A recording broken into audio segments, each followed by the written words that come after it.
Olá pessoal, eu sou o Wesley e no vídeo de hoje aqui do Vagando e Divagando eu vim falar com vocês sobre o primeiro livro daquele meu projetinho lá de 12 países, 12 livros aqui do canal. E eu vou falar hoje de Os Tapeceiros de Cabelo, do Andreas Ekbach, publicado aqui pela editora Morro Branco, e um livro que, como vocês puderam ver aí pela thumb, prometeu e entregou bastante coisa, até mais do que eu realmente esperava. Com certeza uma das experiências mais diferenciadas desse ano até o momento. Então, antes de eu falar um pouquinho mais sobre essa obra aqui, eu lembro a vocês de se inscreverem no canal caso ainda não sejam inscritos, deixem um comentário e um joinha, compartilhe esse vídeo com os amigos para que o Vagando e Divagando continue chegando a mais pessoas. Lembro a vocês também de ativarem o sininho para receber as notificações de todos os vídeos que saem sempre às quartas e sextas aqui no canal. Então vamos lá, sem muita demora, vamos falar um pouquinho mais sobre os tapeceiros de cabelo, que realmente é uma experiência muito bacana, muito legal, que eu acho que vocês deveriam dar uma oportunidade com certeza.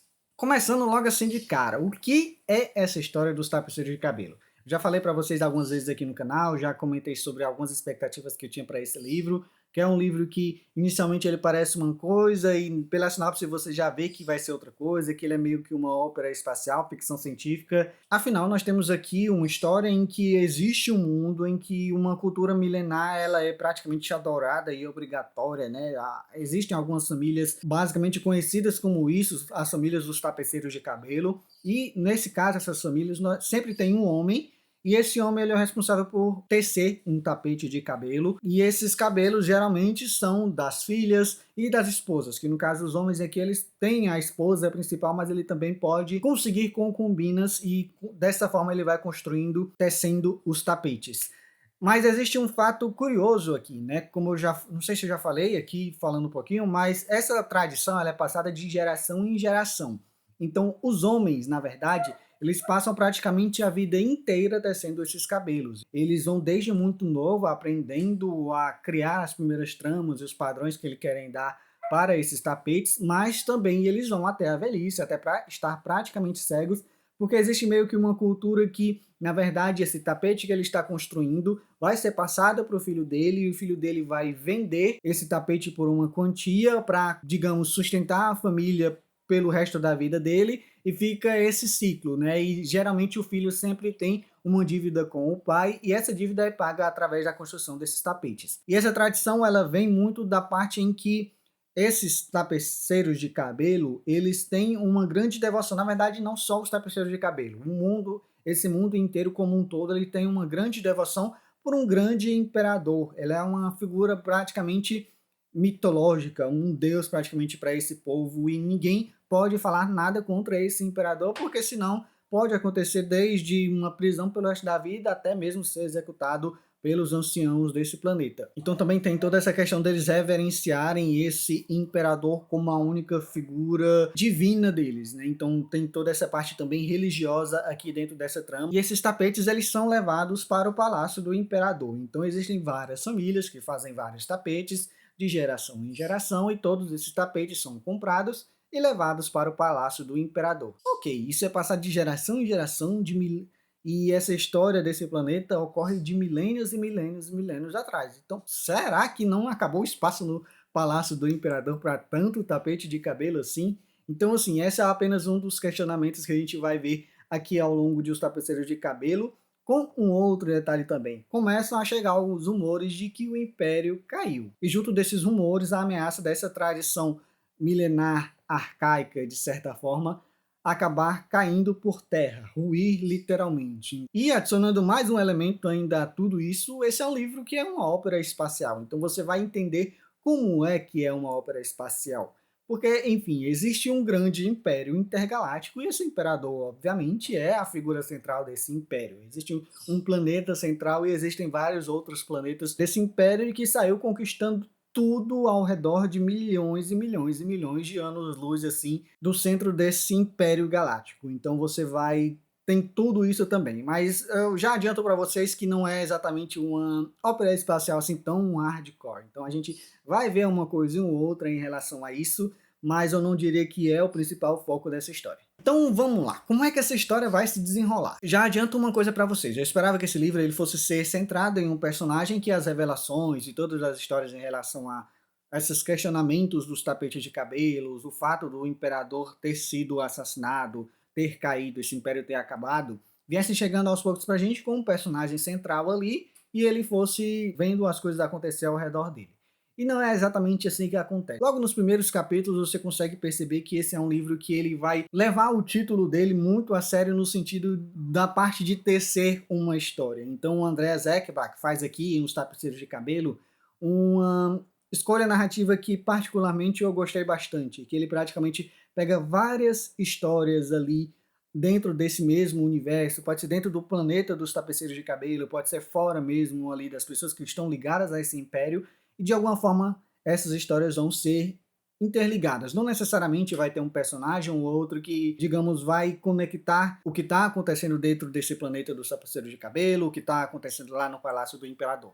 Não. Mas essas histórias de alguma forma estão ligadas e nós vamos entendendo isso. Então o autor ele pega esses pequenos fios, vamos dizer assim, da história que ele quer contar e vai juntando esses fios pouco a pouco até que a gente consiga lá no final desse livro aqui ter uma imagem completa do que é esse tapete que ele quer construir aqui com os Tapeceiros de Cabelo.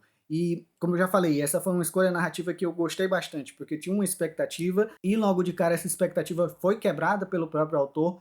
Então ele começa a narrar uma história de uma forma que eu realmente não esperava. Muitas vezes assim é necessário a gente ter um ponto central no que se focar ali, principalmente em personagens. E quando o autor ele consegue fazer totalmente o contrário, conta várias histórias diferentes dentro do mesmo livro e faz isso funcionar, parabéns para esse autor, porque não é fácil fazer isso. Eu acho que uma das poucas vezes que eu vi isso foi lá com a Fundação do Isaac Asimov, que você tem os personagens centrais ali, importantes para aquele universo, mas geralmente a grande maioria das histórias se passam saltando um pouquinho no tempo entre uma e outra. E aqui a gente vai ver praticamente a mesma coisa em Os Tapeceiros de Cabelo. Obviamente, em comparação, para aí, né? Eu acho que o Isaac Asimov, ele tem mais complexidade, é uma história mais construída e grandiosa do que Os Tapeceiros de Cabelo, mas ainda assim, esse é um livro que eu só consigo aplaudir o que o autor fez aqui, porque é um livro relativamente curto, tem suas 250 páginas, mesmo com uma diagramação um pouquinho apertada aqui nessa edição da Morro Branco, mas é um livro curto e ele ainda assim tem sucesso em fazer isso, porque eu realmente não senti falta de ter um personagem principal nessa história aqui. E essa é uma história que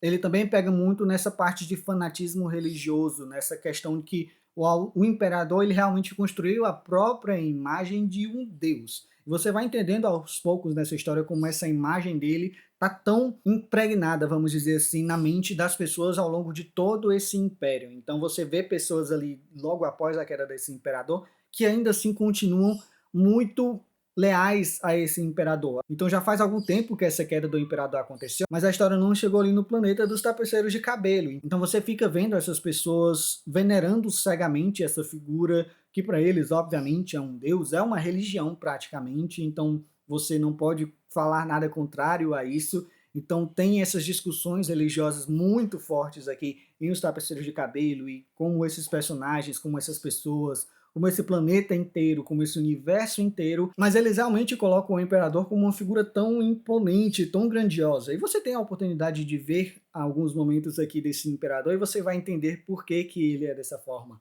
Ele é visto e enxergado dessa forma. Então esse é um aspecto muito interessante aqui dos Tapeceiros de Cabelo. Apesar de tudo, pela falta de personagens centrais, ainda assim existem alguns personagens importantes? Existem sim, e eu acho que boa parte dos personagens que o autor cria aqui e apresenta pra gente, eles conseguem cumprir muito bem os papéis deles aqui. Tem algumas histórias até que elas ficam um pouco desconexas do todo. Tem, na verdade, um capítulo que eu lembre, pelo menos, que eu achei que, tá, por que esse capítulo tá aqui? Eu fiquei sem entender muito bem por que a necessidade dele. Eu fiquei realmente sem entender. E tem um... Não vou dizer que é uma ponta solta, não sei se é intencional ou não, mas tem um personagem específico que é importante pro todo, apesar dele só aparecer literalmente em um capítulo com o ponto de vista dele, depois aparece um pouco mais pra frente, mas ele é um personagem importante pro todo e depois de um tempo ele some. Ele é citado, mas é um personagem que ele fica ali meio perdido, que acho que cabe ao leitor, na verdade, essa questão de interpretar o que aconteceu com ele,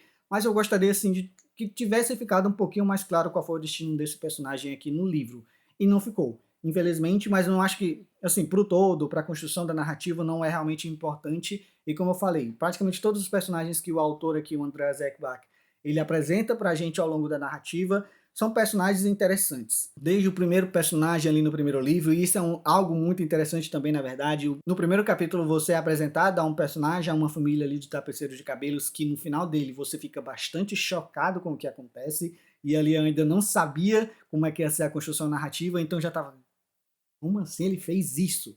E ele fez aquilo ali, né? E nós vamos ter um vislumbre ou outro do que aconteceu após aquilo ali ao longo do livro, mas acho que em 1 ou 2 capítulos, e também no epílogo, que é não é uma virada, né? Mas é uma revelação interessante em relação ao que aconteceu lá no iniciozinho do livro, que não tem tanta importância assim para o todo também dessa narrativa, mas é importante para o fechamento geral dessa história, que pelo menos nós vimos nessa família específica. E no livro como um todo nós temos várias pequenas histórias sendo contadas e sendo importantes para o todo, como eu venho repetindo várias vezes aqui nesse livro de Os Tapeceiros de Cabelo.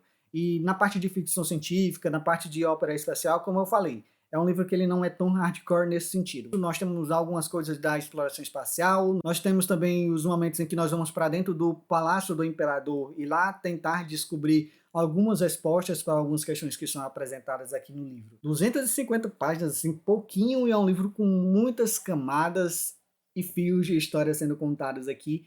E a revelação em relação aos tapetes de cabelos é surpreendente. Eu não vou dizer que é uma grande reviravolta, não vou dizer que é um grande plot twist, mas é uma revelação que realmente me surpreendeu. Eu não via isso chegando de forma alguma. E ver a justificativa para tudo isso, ver por que essas coisas estão acontecendo ao longo do livro é realmente assim, me surpreendeu, literalmente. Eu fiquei assim, era isso. Enfim, vocês vão entender quando vocês puderem ler e ter a experiência com os tapeceiros de cabelo, que realmente é uma experiência que eu acho que vale demais a pena. Não é um livro tão revolucionário assim, ele não reinventa a roda, ele não reinventa a rota da ficção científica, da ópera espacial, talvez aqui um pouquinho de fantasia, mas ainda assim é um livro que surpreende, porque é um livro criativo, pelo menos, né? O André Zekbach, ele pega um elemento ali, pega esse elemento cultural dos tapetes de cabelo, dessa história, e tornar em algo grandioso, mesmo que não seja mirabolante nem um pouco. Gosto muito da construção que o autor fez aqui, e que descoberta da Morro Branco trazer esse livro aqui. Isso é um livro tão bom, gente. É um livro realmente muito interessante de se ler e que eu recomendo que vocês dêem uma chance. Eu dei uma pesquisada, inclusive, no Goodreads para saber se tem outros livros lançados por esse autor, e tem, inclusive, livros nesse mesmo universo, não necessariamente continuação, mas boa parte dos livros dele não estão traduzidos sequer em inglês. Eu não sei nem se a Morro Branco traduziu direto do alemão, e espero que a Morro Branco dê mais chances a esse autor, porque gostei demais. E esse livro aqui, ele é relativamente antigo, gente. Ele é de 95, se eu não me engano, né? Exatamente, é um livro de 1995, mas é um livro que ele poderia, assim, passar tranquilamente como se ele tivesse escrito hoje. Realmente, é uma ótima leitura que eu recomendo para vocês. Eu espero que vocês tenham gostado desse vídeo e da apresentação desse primeiro livro aqui do projeto de 12 países, 12 livros.